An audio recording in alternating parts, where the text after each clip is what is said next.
Study IQ IAS, अब तैयारी हुई अफोर्डेबल। इंडिया ने एक एम्बिशियस टारगेट रखा है अपने एनर्जी ट्रांजिशन में, और इंडिया ने कहा है कि लगभग 50% एनर्जी हम रिन्यूएबल एनर्जी के थ्रू भारत में लाएंगे, और साथ ही साथ 2070 तक हम एक कार्बन न्यूट्रल इकोनॉमी बनेंगे। कार्बन न्यूट्रल इकोनॉमी का मतलब क्या होता है कि हम जितना कार्बन एमिट कर रहे हैं उससे ज्यादा कार्बन हम बचाएंगे। तो इस लक्ष्य को हासिल करने के लिए भारत को अगले 10 साल के अंदर $1 ट्रिलियन की इन्वेस्टमेंट की जरूरत है। And India is where climate tech meets global venture capital, क्योंकि भारत जो कदम उठा रहा है उसमें ग्लोबल वेंचर कैपिटल्स जो हैं उनको भारत में निवेश करना चाहिए, और वो भारत में निवेश कर रहे हैं, क्योंकि हमें क्लाइमेट इमरजेंसी से लड़ना है, क्लाइमेट चेंज को रिवर्स करना है। अगर हम रिवर्स नहीं कर पा रहे हैं तो उसकी इफेक्ट को कम करने की कोशिश करनी है, और भारत उसमें तेज गति से आगे बढ़ रहा है।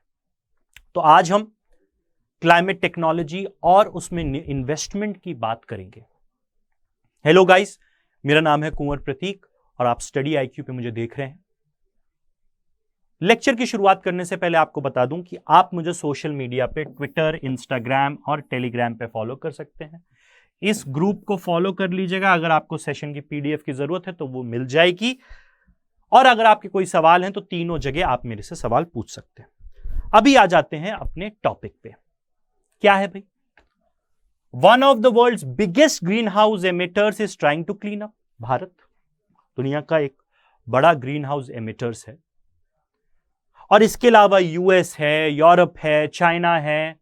ये सभी लोग भी अपने आप का क्लीन अप करना चाहते हैं, यानी ग्रीन हाउस एमिशंस को कम करना चाहते हैं, और इसके लिए इन्वेस्टमेंट की जरूरत है।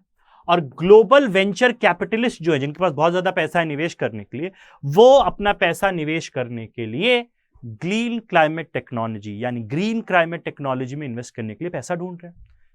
तो भारत वो जगह है जहां वो पैसा वो इन्वेस्ट कर सकते हैं, और उन लोग को आय रखनी चाहिए ग्रीन क्लाइमेट टेक्नोलॉजी पे पैसा इन्वेस्ट करने के लिए। अब अगर हम दिल्ली की बात करें, भारत की बात करें, अगर आप दिल्ली में जाओगे तो सड़कों पे आपको कई जगह इलेक्ट्रिक्स, मेट्रोस के पास electric cycle, electric charging station, हर जगह इलेक्ट्रिक चार्जिंग स्टेशंस खुल रहे हैं। और साथ ही साथ 2 व्हीलर आपको ई-रिक्शा बहुत दिखता होगा। सिर्फ दिल्ली में नहीं, पूरे इंडिया में आपको ई-रिक्शा दिखते होंगे, E3 व्हीलर्स दिखते होंगे। तो ई-व्हीकल्स बहुत तेजी से बढ़ा है भारत में, और भारत में खास तौर से जो स्टार्टअप्स हैं जो ई ट्रांसपोर्टेशन की टेक्नोलॉजी को आगे लेकर जा रहे हैं, वो इस ग्रीनिंग और सस्टेनेबिलिटी को आगे लेकर जा रहे हैं भारत में।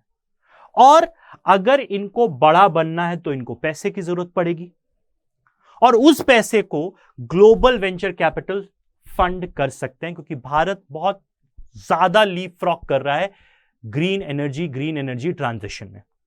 अगर हम आगे बढ़े, इंडिया की जो बड़ी बड़ी कंपनियां हैं, चाहे वो विप्रो हो, चाहे वो अल्ट्राटेक सीमेंट हो, चाहे रिलायंस हो, चाहे अदानी ग्रुप हो, इन सब ने अनाउंस किया है और कहा है कि हम सस्टेनेबिलिटी ग्रीन एनर्जी पे इन्वेस्ट करेंगे। अदानी जी और रिलायंस ने तो गीगा फैक्ट्री बनाने की भी बात करी है।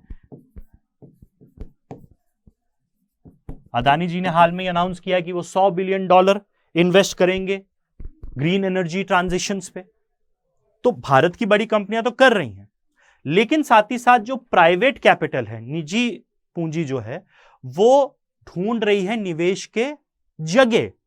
तो क्लाइमेट चेंज रिलेटेड टेक्नोलॉजी एक बहुत बड़ा ऑल्टरनेटिव है ट्रेडिशनल इन्वेस्टमेंट की जगह।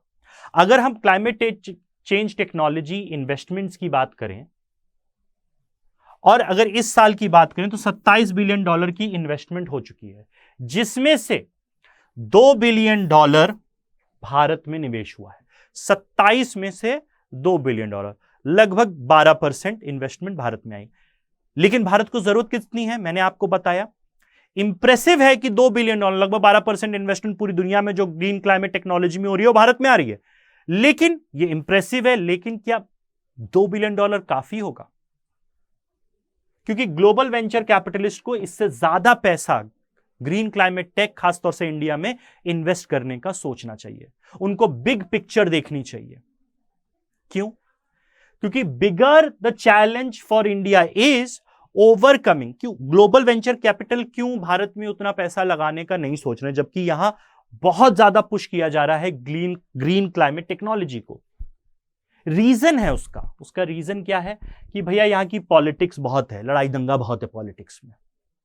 यहां इंफ्रास्ट्रक्चर थोड़ा खराब है और यहां रेड टेप है, यानी काम जल्दी नहीं होते हैं। तो वेंचर कैपिटल वाले बोलते हैं यार इतना सरदर्द कौन लेगा, यहां मत जाओ। तो भारत को अगर ग्रीन क्लाइमेट टेक्नोलॉजी में इन्वेस्टमेंट अट्रैक्ट करनी है लार्ज स्केल पे, तो हमें ये समस्याएं सॉल्व करनी पड़ेगी, ये चैलेंजेस सॉल्व करने पड़ेंगे। क्यों भाई? उसका एक रीजन है, क्योंकि भारत को $1 ट्रिलियन की क्लाइमेट फाइनेंसिंग की जरूरत है अगले 10 साल, 2030 तक।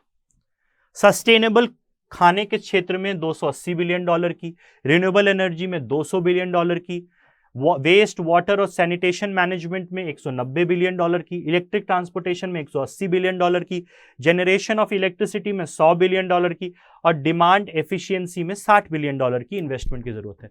सो $2 बिलियन से काम नहीं चलेगा। तो भारत एक जगह है जो ग्लोबल वेंचर कैपिटलिस्ट को अट्रैक्ट कर सकती है, और भारत को ऐसा करना भी चाहिए। अगर हम आगे जाते हैं, जो चीज अंडर अप्रिशिएटेड है, खासतौर से देखी नहीं जा रही है, एक्नॉलेज नहीं करी जा रही है, वो ये है कि इस समय जो क्लाइमेट ट्रांजिशन हो रहा है, क्लाइमेट टेक्नोलॉजी में जो बिल्डअप आ रहा है, उसका सिर्फ रीजन ये नहीं है कि सरकारें मल्टी $billion सब्सिडीज दे रही हैं। All this climate friendly activity isn't solely being driven by multi $billion subsidy की सरकार सब्सिडाइज कर रही है तो ये सेक्टर आगे बढ़ रहा है, ऐसा नहीं है। Those measures while moving in the right direction, ये राइट डायरेक्शन में पुश देते हैं, लेकिन इसने बहुत ज्यादा इंड्यूस नहीं किया है कि इसमें बहुत ज्यादा इन्वेस्टमेंट हो। तो हमें ऐसी नीतियों की जरूरत है भारत में, और भारत में कई क्षेत्र में नीतियां आई हैं, लेकिन अभी क्लाइमेट चेंज क्षेत्र में, इन्वेस्टमेंट क्षेत्र में भारत की कई नीतियां सिर्फ ड्राफ्ट लेवल पे है, लॉन्च नहीं हुई है। तो भारत को जल्द से जल्द वो नीतियों को लॉन्च करना चाहिए ताकि ग्लोबल वेंचर कैपिटलिस्ट को अट्रैक्ट कर सके भारत ग्रीन टेक इन्वेस्टमेंट में। तो क्या रीजन क्या है? India's conviction to go green stand in stark contrast to how such shift is transpired elsewhere. क्योंकि भारत क्या चाह रहा है? इंसेंटिवाइज कर रहा है, भारत नीतियां लेकर आ रहा है, सिर्फ सब्सिडी नहीं दे रहा भारत। भारत सरकार फंड भी कर रही है ग्रीन क्लाइमेट टेक को। बाकी जगह क्या हुआ है? चाइना में क्या हुआ है? कैरेट एंड स्टिक पॉलिसी है, ये करो नहीं तो डंडा खाओ। सब्सिडी दी है लेकिन कैरेट और स्टिक पॉलिसी भी है। यूएस में भी क्या है? सब्सिडाइजेशन की पॉलिसी है कि भाई वी विल सब्सिडाइज यू, आप ग्रीन क्लाइमेट टेक में इन्वेस्ट करिए। लेकिन भारत में सब्सिडीज के साथ साथ सरकार एक्टिवली इन्वॉल्व है ग्रीन क्लाइमेट टेक ट्रांजिशन के लिए, because we have very ambitious target when it comes to climate change initiatives. अब आगे जाने से पहले आपको मैं बता दूं, जो भी बच्चे यूपीएससी के लिए सीरियसली प्रिपेयर करना चाहते हैं, सिस्टमैटिक ढंग से प्रिपेयर करना चाहते हैं, तो प्रीलिम्स कम मेंस दोनों की पढ़ाई हम अपने यूपीएससी फाउंडेशन बैच 6 में आपको कराएंगे। आप इसमें एनरोल कर सकते हो। एनरोल करने के लिए इसमें आपको सारी की सारी क्लासेस लाइव दी जाएंगी। 900 घंटे से ज्यादा की क्लासेस इसमें लाइव होंगी। बाद में वही क्लासेस आपको रिकॉर्डेड फॉर्मेट में 2 साल के लिए अवेलेबल रहने वाली है।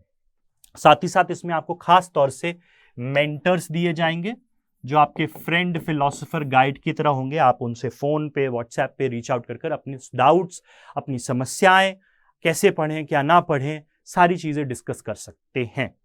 इस कोर्स की कीमत है 24,499 रुपए। अगर आप ये कोड लगाओगे तो आपको ये 18,999 में मिल जाएगा। इसकी क्लासेस 30 सितंबर से चालू हो चुकी हैं पॉलिटी से। 6 तारीख तक सिर्फ टाइम है आपके पास इसमें एनरोल करने का, तो लिमिटेड सीट्स अवेलेबल है, एनरोल कर सकते हैं। अब आ जाते हैं अपने टॉपिक पे वापस। अब देखिए, भारत में कोविड के बाद जो रिसर्जेंस आया इकोनॉमी में, जो इकोनॉमी बढ़ रही है, उसका खास कारण क्या है? जो भारत सरकार ने मैसिव इन्वेस्टमेंट किया है इंफ्रास्ट्रक्चर पे, रोड्स पे और इंफ्रास्ट्रक्चर पे, और मैन्युफैक्चरिंग में भी बढ़ोतरी आई है इसकी वजह से। तो big cheque have gone towards mainstream areas, यानी पैसा ज्यादा कहां खर्च हो रहा है? मेन स्ट्रीम एरिया पे, रोड्स, मैन्युफैक्चरिंग, इंफ्रास्ट्रक्चर पे।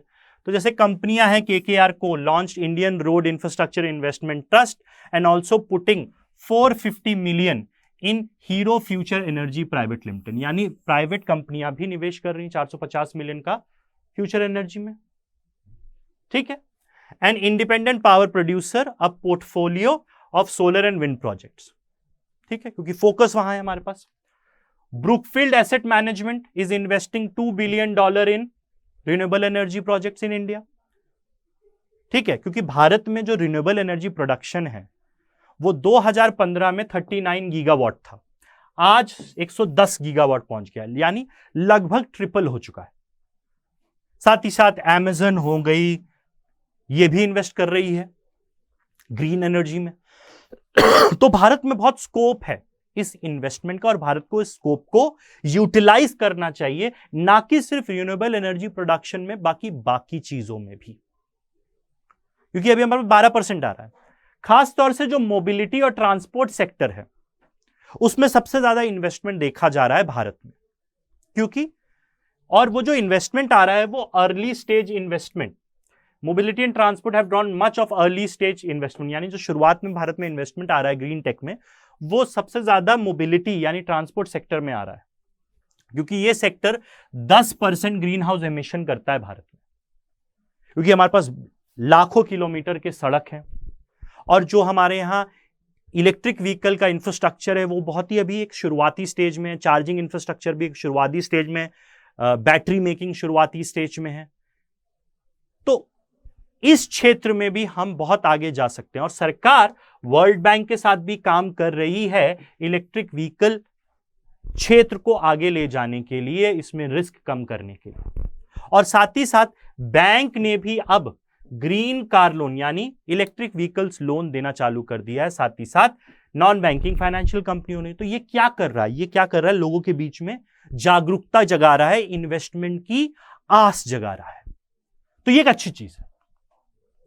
अब जैसे इलेक्ट्रिक व्हीकल रिलेटेड चीजें हम देखें तो सबसे ज्यादा इन्वेस्टमेंट 4 व्हीलर पे आ रही है, फिर 2 व्हीलर पे आ रही है, फिर बैटरी स्वैपिंग पे इन्वेस्टमेंट आ रही है, चार्जिंग इंफ्रास्ट्रक्चर पे कम आ रही है, फ्लीट्स, कंपोनेंट, 3 व्हीकल, इन पे कम आ रही है। सबसे ज्यादा किस पे आ रही है? इस पे। तो इस इन्वेस्टमेंट को हमें और आगे लेकर जाना है, क्योंकि इसमें स्कोप ज्यादा है। तो economic case for electric is real. क्यों?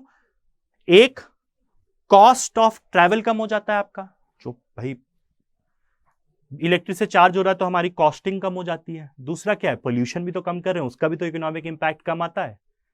ठीक है, तो नितिन गडकरी जी ने क्या बोला है कि लार्ज स्केल अडॉप्शन अगर हम करेंगे 2 व्हीलर्स, 3 व्हीलर्स, 4 व्हीलर्स, बसेस का, तो उसका एक they will bring cost of commuting कम हो जाएगा। इंडियाज क्लाइमेट टेक सोल्यूशन एक बहुत बड़ा हिस्सा होगा, और इससे क्या होगा? हमारा ग्रीन हाउस गैस एमिशन भी कम हो जाएगा। तो दोनों तरफ लड्डू है हाथ में, तो इसको हमें आगे लेकर जाना चाहिए। अब दूसरा क्रूशियल इंग्रेडिएंट क्लाइमेट टेक का क्या है? एंटरप्रेन्योर्स, उद्यमी। तो हमारे देश में क्या है? आईआईटीज हैं, यूनिवर्सिटीज हैं जो बहुत रिसर्च करती हैं, उनसे बहुत ही ब्राइट माइंड्स निकलते हैं।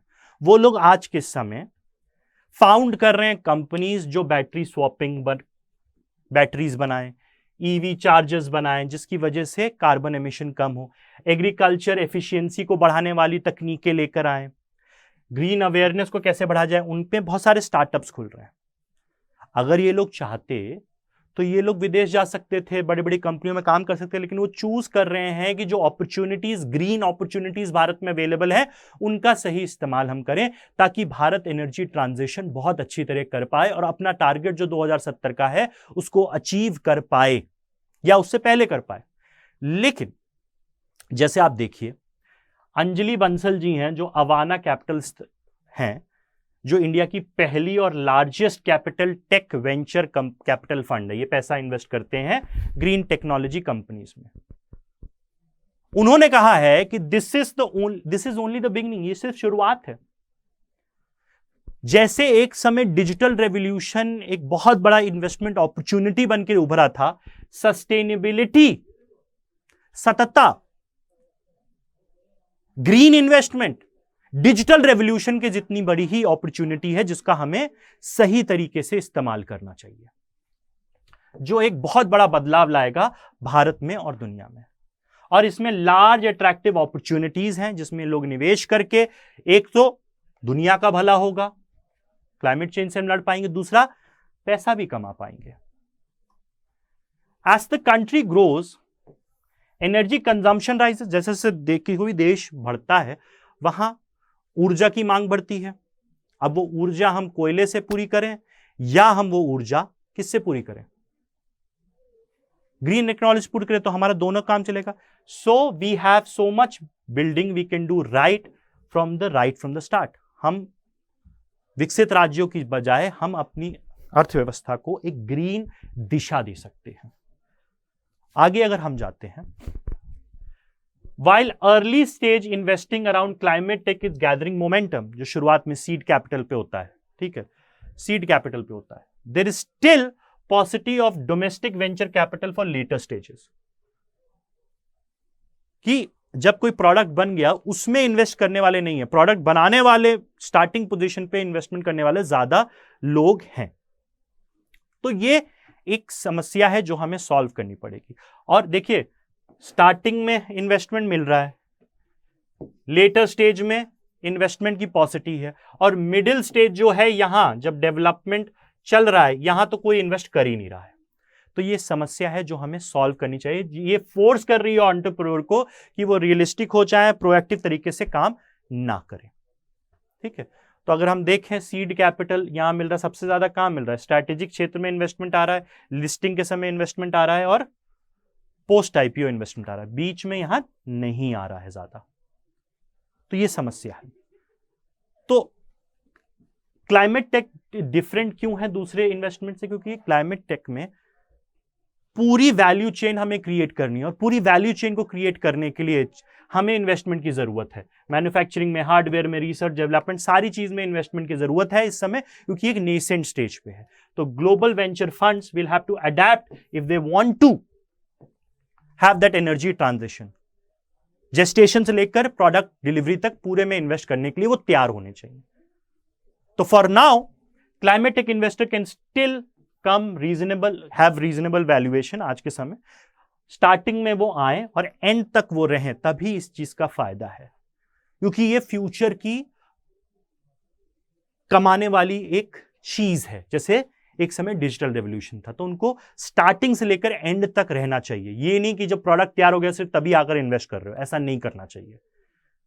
तो ये चीजें ध्यान रखनी चाहिए ग्लोबल वेंचर कैपिटल वालों को, फंड वालों को, और भारत एक बहुत बड़ी अपॉर्चुनिटी है उन सब के लिए। आई होप क्यों भारत में ग्रीन इन्वेस्टमेंट आना चाहिए आप ये समझ गए होंगे, और भारत क्यों अपॉर्चुनिटी दे रहा है ग्लोबल वेंचर कैपिटलिस्ट को वो भी समझ गए होंगे।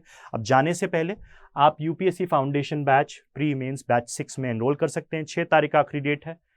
इतना प्राइस है, ये कोड आपको लगाना है और आपको 18,999 में मिल जाएगा।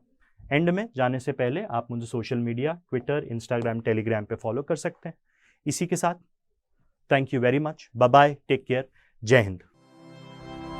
स्टडी IQ IAS, अब तैयारी हुई अफोर्डेबल।